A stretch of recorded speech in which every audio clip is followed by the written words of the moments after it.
siga siendo una realidad en la sociedad mexicana o no.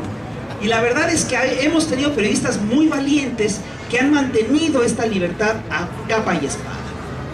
La libertad de imprenta en México se pierde definitivamente, y esto es cosa curiosa, al triunfo de la Revolución Mexicana, porque en este periodo ya son pocos los sectores que defienden esta libertad como una libertad fundamental. Por un lado, los conservadores no quieren, nunca han creído en esta libertad, no quieren que se ejerza. Por el otro lado tenemos que los grupos afines al régimen de la Revolución Mexicana piensan que la prensa está muy desacreditada por cómo se comportó ante Madero. Y finalmente tenemos que los grupos de izquierda tampoco creen en la libertad de imprenta porque la ven como una libertad burguesa. Entonces, a lo largo del siglo XX, el Partido de la Revolución Mexicana establece toda una serie de mecanismos que son metalegales y metaconstitucionales y que sirven para limitar la libertad de imprenta. Una prueba de esto es que la ley de imprenta que sigue hoy en día vigente es una ley preconstitucional, es una ley que fue dictada antes de 1917. Y esto no quiere decir que el gobierno no ha seguido controlando la libertad de imprenta, lo ha hecho, pero lo ha hecho a través de medios metalegales y metaconstitucionales.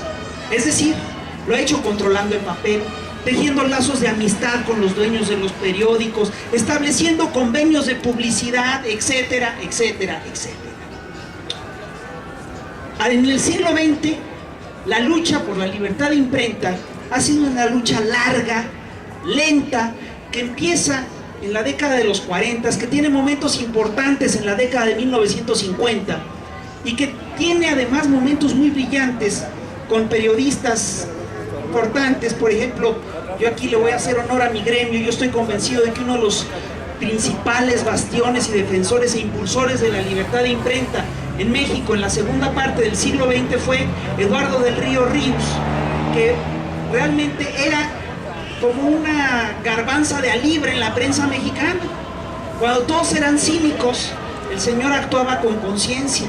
Cuando todos se sometían al señor presidente, el señor era crítico del régimen. Y estos señores fueron abriendo brecha y lo hicieron a un costo personal muy importante.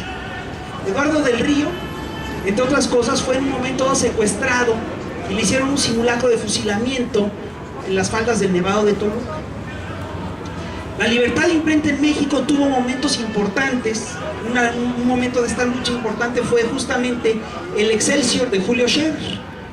Julio Scherer, en Excelsior, ejerce un periodismo independiente, relativamente independiente, muy mesurado, muy cuidado, pero era un periodismo independiente al final de cuentas. Y al gobierno esto no le gusta.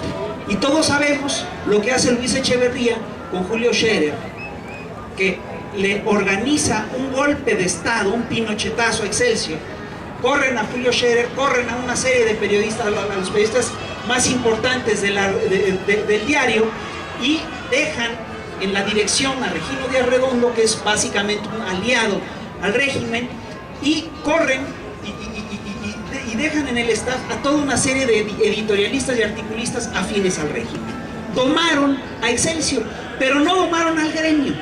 Lo que ocurrió es que los periodistas, y esto fue una cosa sin precedente en la historia del siglo XX, del periodismo del siglo XX mexicano, los periodistas se organizan, salen a la calle y empiezan a organizar, a sacar toda una serie de publicaciones que son efectivamente independientes.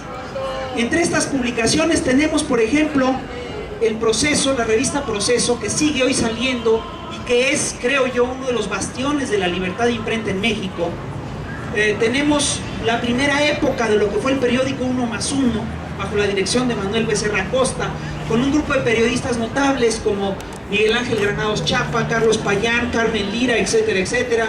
Y después, cuando se da un pleito con los directores del 1+1, estos periodistas van y fundan La Jornada. ¡Viva la jornada! ¡Viva!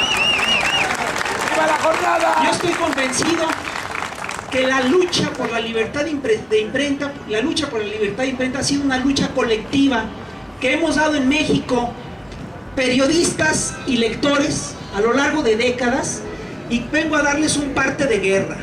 El parte de guerra es que es una lucha que hemos ganado. Ya ganamos la libertad de imprenta. Si nosotros comparamos lo que se podía publicar en México en la década de 1960 con lo que se puede publicar hoy, vamos a ver que lo que hemos ganado es enorme. Pero esto no quiere decir que sea una batalla totalmente conquistada. Vicente, la lucha por la libertad de imprenta ha sido fundamental, entre otras cosas, en la lucha contra el partido de Estado. No se explica la caída del PRI sin la lucha previa por la libertad de imprenta. No se explica no se explican los triunfos de la oposición a lo largo de la década de 1980, 1990 y del siglo XX, el principio del siglo XX, sin la libertad de imprenta. Tanto así que el propio Fox tiene que aceptar que esta libertad de imprenta existe. Vicente Fox fue un personaje muy curioso.